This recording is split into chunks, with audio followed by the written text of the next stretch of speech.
بسم الله الرحمن الرحيم السلام عليكم ورحمة الله وبركاته داوديال meel walba aad joogtiin soo dhawaada saaxiibayaal sidii caadiga ahayd waxaan noo soo socday taxanaha barashada suuqa sarifka lacagaha qalaad oo aan af Soomaali ahaan ugu sheekeynaynay janalkeena Halbeeg SOS Empire meel walba aad joogtiin waxaan idinku soo dhaweynaynaa gacmo furan soo dhawaada saaxiibayaal insha Allah hadduu Ilaahay yiraahdo caawan waxaan u ballansanahay qaybteennii afraad iyo waxyaabaha aan ku baran doonana waxaa kamid ah hadduu Allah awood la yiraahdo journalistka sidee u samaysmaan iyo sida loo suubiyo iyo sidoo kaleeto noocyada bending orderka loo yaqaano ee suuqan marka la joogo aalad aad muhiim u ah loona baahan yahay qofka inuu fahmo marar badanna haddii aad fahantid qayb fiican ka qaadan karta trade-kaaga ama boosaska cusub ee aad suuqa ka furan doontid sidoo kaleeto qaybihii aan soo baranay ee support iyo resistance-ga ayaan iyadana isla eegi doonaa hadduu Ilaahay yiraahdo sida qofka uu u trade garan karo isagoo gurigiisa jooga oo kaligiisa ah haddii aad si fiican u dhuxdidna waxaan rajaynayaa insha Allah hadduu Ilaahay yiraahdo in aad wax badan ka fahmi doontid cashirkan kooban cashirkeena wuu koobnaan doonaa caawa hadduu Ilaahay yiraahdo insha Allah sidii casharadii oo kaleeto uma dheeraan doono ka horreeyay marka waxaan rajaynayaa insha Allah in aad si fiican u fahantaan si aan iskula jaan qaadno casharada dambe ee soo socdo hadduu Allah awood la yiraahdo soo dhawaada mar kale saaxiibayaal aan tagna cashirkeennii qaybtiisii afraad waatan hortiina ka muuqata hadduu Ilaahay yiraahdo waxyaabaha aan ku baran doonana waxaa ka mid ah noocyada orderska ee MT4-ka ama MetaTrader 4-ka loo isticmaalo okay noocyada marka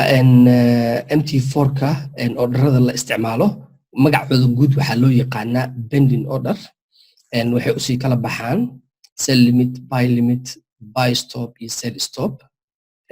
iyo noocyo kaloo fara badan jira laakiin sida caadiga marka hadda aan MetaTrader 4 isticmaalayno noocyada ugu badan oo na siiyo waa noocyada sell limit buy limit iyo sell stop iyo buy stop iyo sidoo kaleeto market execution oo ah markaasi suuqa meesha u marayo iyo sidoo kaleeto waxaan ku baran doonaa waa maxay journalist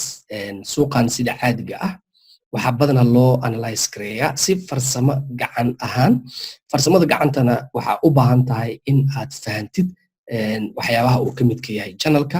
waxaan hore usoo baranay supportiga iyo resistance line-ka sida loo subsado channelkana kama foga supportiga iyo resistance-gii waa nooc ka mid ah supportiga iyo resistance-ga oo jiha kore qaab ahaan marka aan u fiirinana u dhow trend line-ka mid kale xasuusnaada suuqan sarifka lacagaha qalaad markii aad rabtid in aad si technical ah aad u analyze gareyso nooc walba oo farsamo ee suuqan loo isticmaalaa oo indicator ha noqoto noocyadan support iyo resistance line-ka kulli waxay hoos imaanayaan xariijimaha supportiga iyo resistance-ga hadduu Ilaahay yiraahdo waxyaabaha gadaalan ka baran doono waxaa kamid ah Fibonacci iyo kuwo kaleeto fara badan iyo qaababka suuqa oo u samaysmo iyo chart patterns-ka iyo sidoo kaleeto candlestick-yada hadduu Ilaahay yiraahdo haddii aan ugu cusub tahayna channelkeena subscribe saaro si aad u heshid casharada dambe ee aan soo wadno ujeedada guud ee aan rabo in uu qof walba suuqan ku cusub fahma ayaa waxay tahay mar walba oo suuqan la analyze gareynayo ama trend line isticmaal ama channel isticmaal ama Fibonacci isticmaal ama waxa isticmaasha support iyo resistance line isticmaal intoodaba waxay hoos imaanayaan support iyo resistance oo xariijimaha suuqa la dhigto ama kor ama hoos ama dhinac ama nooc walba loo suubiyo taasna waxaan rabaa inaad xasuusataan warkaan idinku badanin waa maxay marka buy limit iyo sell limit orders marka la joogo suuqan iyo sida loo samaysto hadduu Ilaahay yiraahdo sidoo kaleeto sida aan soo sheegnay waxaan ku baran doonaa sida loogu trade gareeyo support iyo resistance marka hore waxaan soo ogaanay supportiga iyo resistance-ga waxa ay yihiin laakiin waxaan rabnaa hadda wixii ka dambeeyo in aan isku day aan suubino si aad ugu trade gareyn kartid supportiga iyo resistance-ga aan hore u socono marka okay waa maxay marka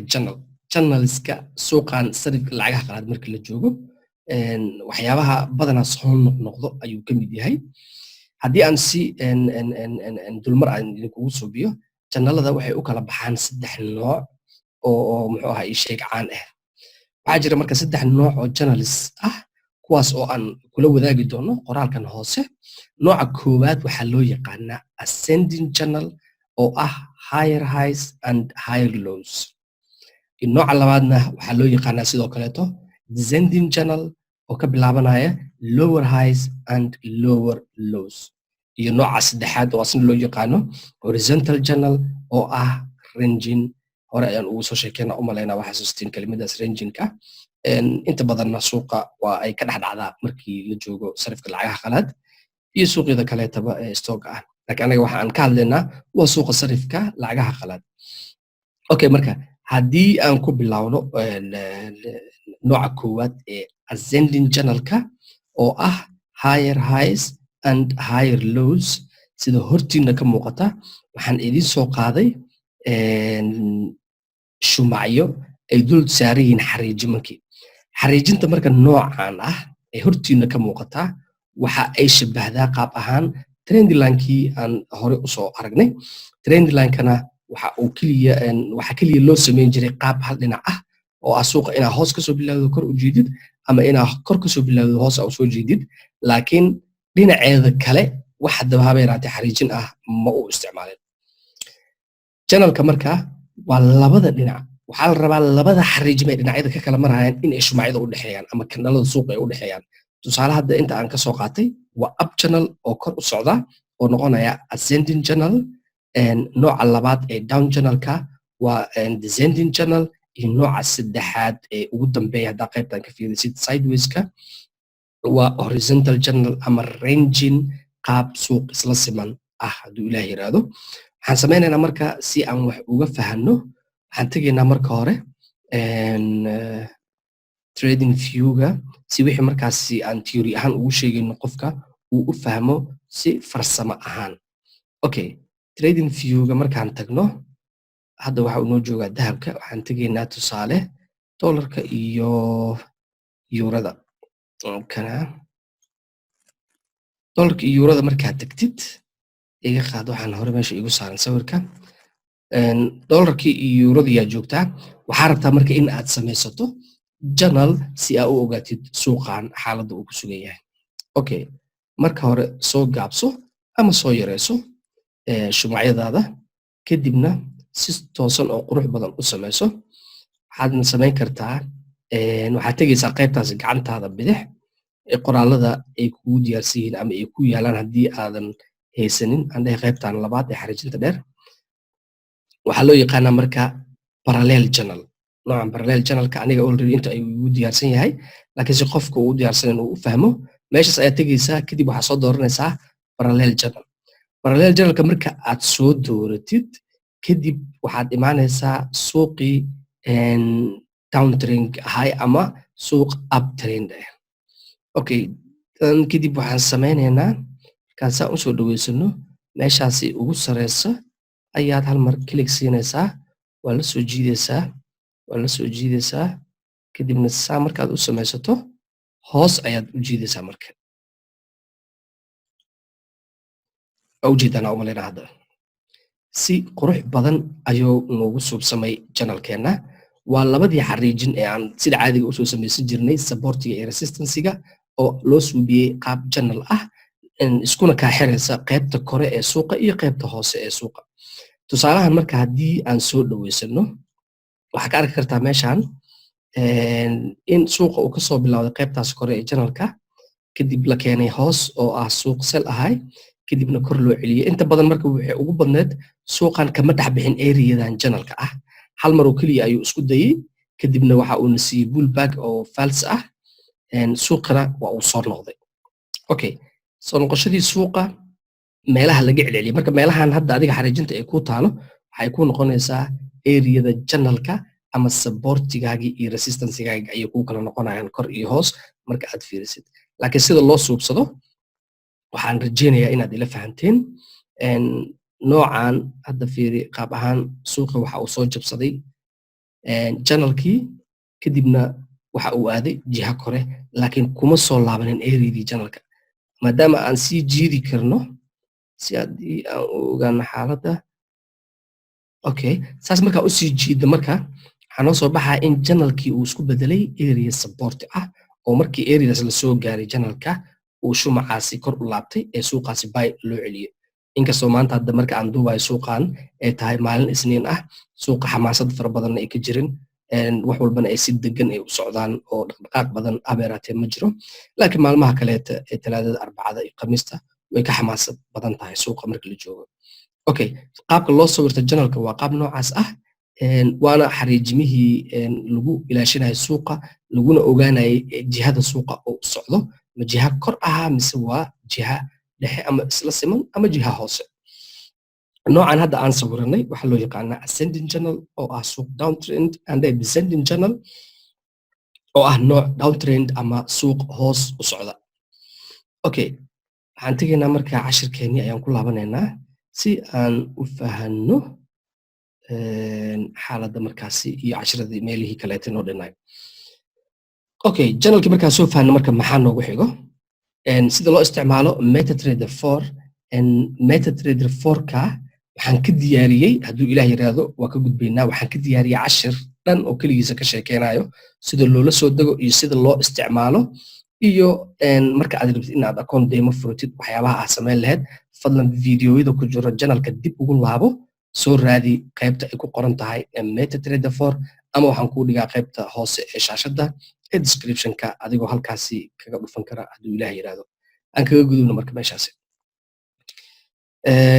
market execution ayadana waxay daba socotaa qaybtii MetaTrader 4ka okay waxaan rabnaa marka in aan ogaano noocyada pending orderska marka waa noo muhiim qofka hadduuba yahay mar ganacsade ka shaqaysta suuqa sarifka lacagaha qalaad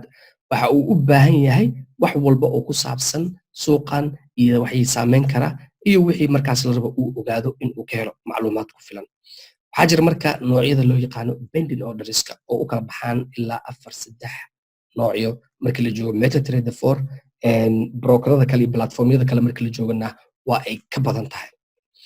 okay tusaalahan hordhaca ah marka pending order markaan rabno in aan ogaano micno ahaan waxa ay noqonaysaa amar sugitaan ah tusaale suuq aad soo taxliilisay ayay kula noqotay in uu aadi doono buy ama sell kadib number hebel markuu gaaro suuqa si automatic ah ii raaci ama suuqaasi aan u galo ayaad rabtaa marka in aad suubisid tusaale haddii aan rabo markaasi suuqa number hebel markuu soo gaaro in aan u raaco fursad buy ah ama jiha kore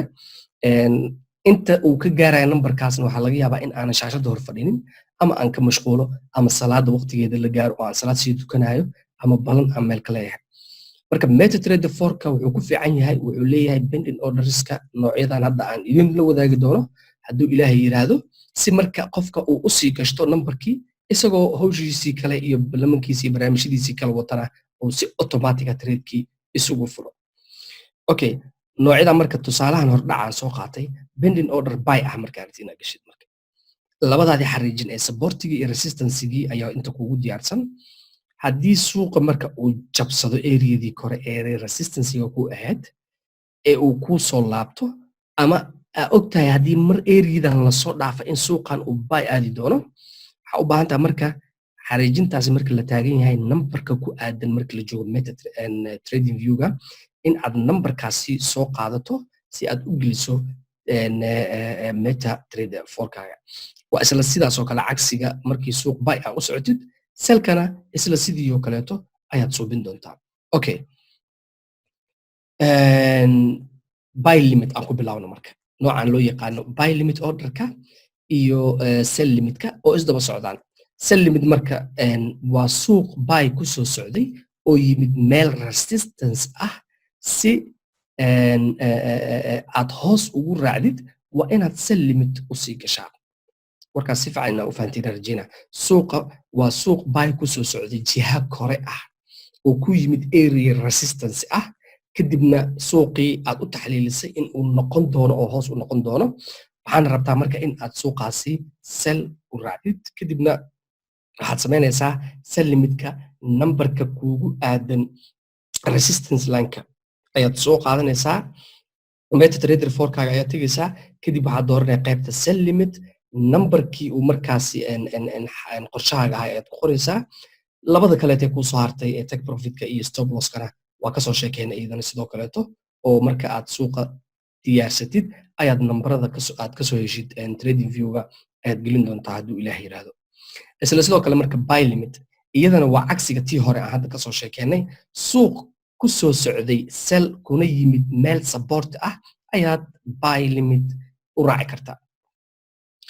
waa jihadii hadda hore ee sellka cagsigeeda marka aan ka sheekeynaynay. suuqa buy limit waa suuq ku soo socday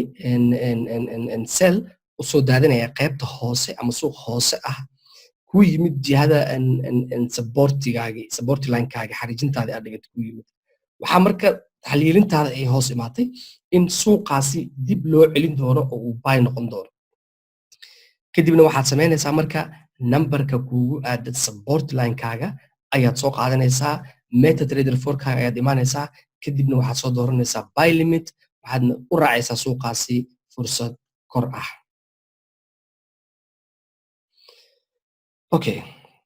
buy stop iyo sell stop marka haddaan labadii hore ee buy limit iyo sell limit aad soo aragtay, waxaad u baahan tahay sidoo kale in aad ogaatid buy stop iyo sell stop. buy stop marka waa suuq buy ku soo socday oo aad rabtid inaad buy u sii raacid. waa cagsiga tii hore aan kasoo sheekeenay buy limitka. buy stop waa suuq buy ku soo socday ee jiha kore ah. jihadii uu suuqaasi ku sii socday ayaad rabtaa inaad u sii raacdo oo ah buy. laakiin meeshii adiga aad ka rabtay inaad ka raacdid ma soo gaarin oo numberka markaas kuu cayiman ee meesha kuu yaala ayaad ka raacaysaa si aad ula sii qabsato buyga sii socon doona hadduu ilaah yiraahdo. isla sidii oo kaleeto sell stop sidoo kale waa suuq ku soo socday sell oo aad rabto in aad sell u sii raacdid ama aad u gashid suuqaasi jihada markaasi uu socdo. tusaale marka waxaan kuu soo qaatay xariijimankan ama sawirkan hortaada ka muuqda. waa tan koowaad ee sell, tan labaad waa buy limit, tanna waa muxuu ahaa ii sheeg sell stop iyo buy stop, sidoo kaleeto buy limit iyo sell limit. tusaale marka suuqii waxa uu soo socdaa ta hadda buy stopka aan ka sheekeynayna imaano. buy stopka marka aad rabtid suuqii wuxuu u soo socdaa jiha kore. jihada marka meesha markii suuqa uu maraayo adigana aad rabtid inaad meeshan xariijinta dhibicda guduudan ee ku taalla aad ka geshid, isla xariijinta numberka kuu yaala ayaad soo qaadanaysaa. waxaad sii tegaysaa MetaTrader 4-kaaga, soo dooro qaybta laga doorto pending orderska, buy stop ka dooro. kadib markii aad buy stop ka soo dooratid, geli numberka kuu saaran xariijinta oo suuqaasi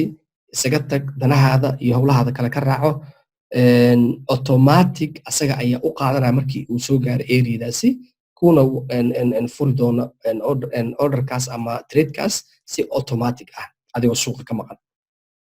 isla sidii oo kaleeto sell stopka waa suuq ka yimid jiha kore ee u soo socday hoos. markii uu soo marayay meeshan xariijinta hadda ay ku sawiran tahay ayaa waxaad ogaatay suuqan in ay ka bannaan tahay fursad sell ah oo waxaad kusii ballansatay areadan xariijinta dhibcaha leh ee jarjaran. markii uu yimaado in aad suuqaasi u raacdid fursad sell ah. isla sidii hadda aan kasoo sheekeynay, numberka xariijintaasi ku yaala ayaad waxaa la tegaysaa MetaTrader 4-kaaga adigoo dooranaya optionka ah sell stop, kadibna suuqaasi fursad hoos ayaad usii raaci kartaa. intaasna ma dhibadna rajeynaa inaad fahanteen. waxaa kaleeto oo aan rabnaa inaan ogaano marka sida loogu trade gareeyo support iyo resistance. support iyo resistance marka waxa ay yihiin waa kasoo sheekeynay, pullback waa kasoo sheekeynay, sidoo kaleeto waxaa jirta entry point. marka intaas aan kasoo tagno markii la joogo suuqa sarifka waxa ugu muhiimsan ee la rabaa in uu qof walba ogaada waxa ay tahay nooc walba oo taxliilin farsamo oo dhan waa support iyo resistance. tusaale trend line, channelska, Fibonacci-ga, pivot points ayaa jiraan, Elliott waves oo ah dhaqaaq jaan go'an ee suuq walba samaysto ama mawjadaha suuqa. xitaa waxaa lagu ogaadaa support iyo resistance. tan waa marka sirta ugu weyn suuqa sarifka ee la rabo in uu ogaado qof walba oo rabo suuqan in uu ka ganacsado. okay, sawirkan marka tusaale yar haddii aan isla fiirino, kadibna waxaan tegi doonaa hadduu ilaah yiraahdo trading view-ga. sawirkan xariijintan meesha ii taalla aan dhigtay waa xariijintii supportiga. sida caadiga ahna suuq markaasii furan ayaad xariijimahaas dhiganaysaa. xariijintii oo ku taalla ayaa suuq ka yimid kor ee u soo socda jihaha hoose kuu soo jabsaday. markuu soo jabsada marka sida caadiga ah pullback ayaan kasoo sheekeynay oo ah suuq marka uu ku soo jabsado waa inaad heshaa pullback si aad ugu raacdo fursad hoose ama fursad kore. Okay, suuqa markii uu soo jabsado marka meesha markii uu kasoo jabsado ee uu kugu laabto xariijintaadii supportiga uu ku siiyo pullback isla markaas hore ma ka geli kartaa? Maya, waa inaad sugtaa marka. waa inaad dulqaadataa kadibna uu soo noqdaa suuqaasi uu ku siiyaa kandhala xaqiijin ah si markii suuqaasi uu soo noqdo uu ku soo gaaro eriyadan xariijinta aan kugu sawiray inaad u fahantid in ay tahay entry pointigaaga ama meeshii la rabay inaad suuqa ka geshid. Okay, suuqa marka meeshaas aad joogtid waxaa rabtaa aan ku noqono sawirkan raali iga hada suuqiya marka waxaa rabtaa in aad ka geshid inta oo ah entry pointigaaga meeshii la rabay suuqa inaad ka raacdo. suuqan sida aan hore ugu soo sheekeynay ma laha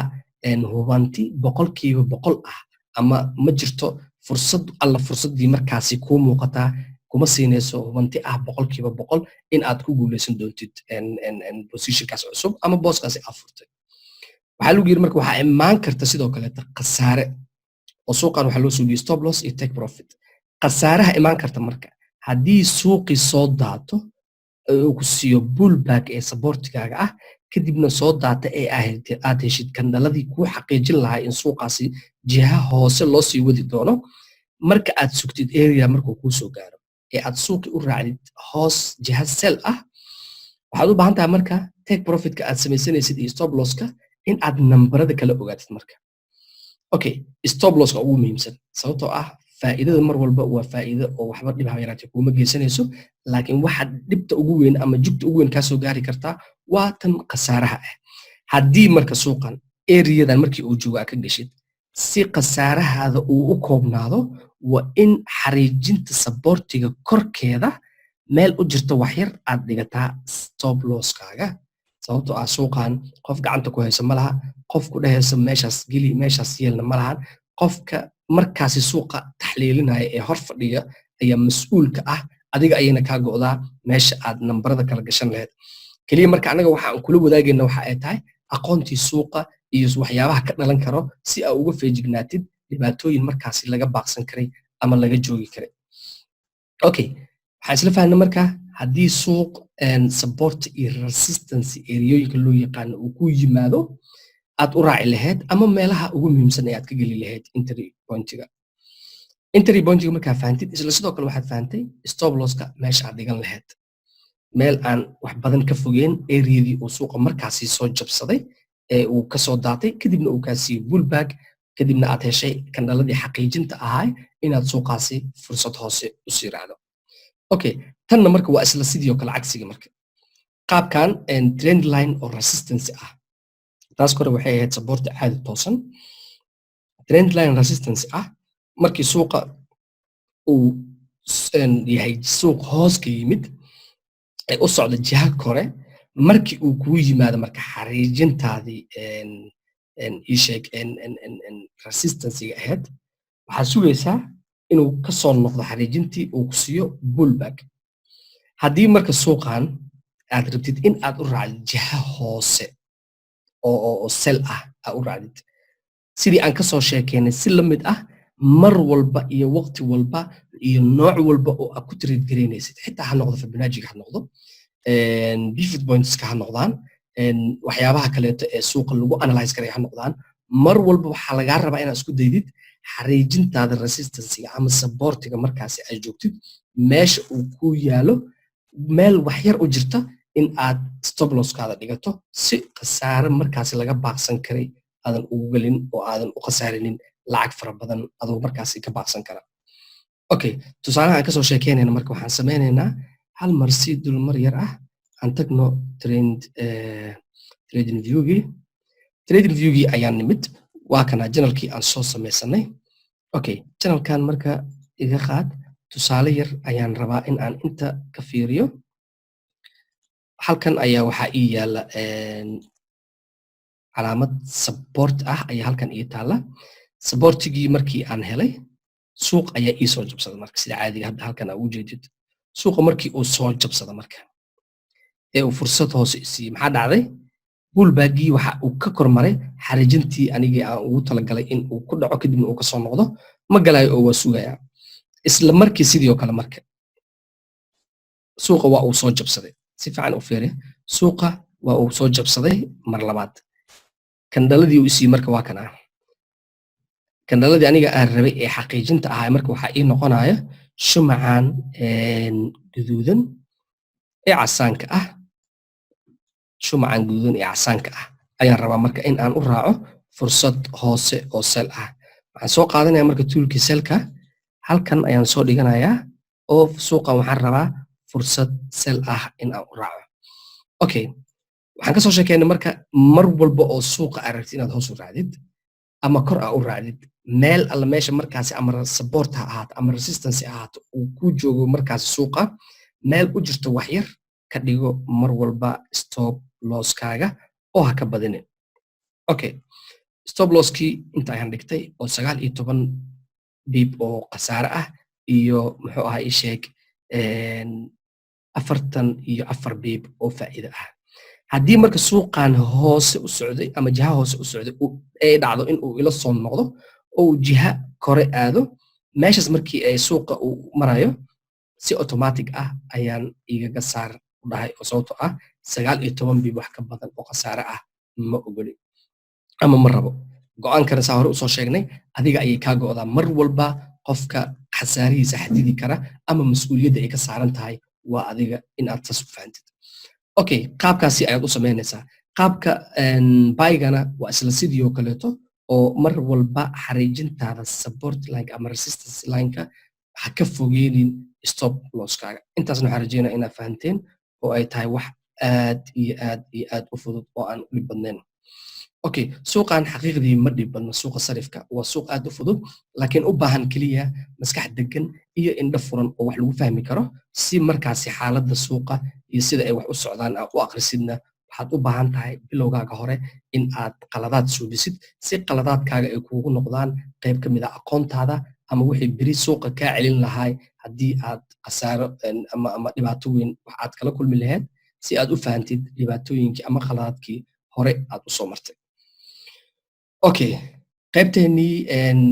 afraad intaas ayaanu kusoo gabagabaynaynaa hadduu ilaah yidhaahdo qoraalkan saddexaadka ah si qaldan ayay gacanta iga dhacday laakiin normaal waa qaybteennii afraad insha allah inta aan ku kulmi doonno qaybaheena dambe ee afraad shanaad iyo lixaad iyo wixii kasii dambeeya waxaa idin leeyahay hadduu ilaah yidhaahdo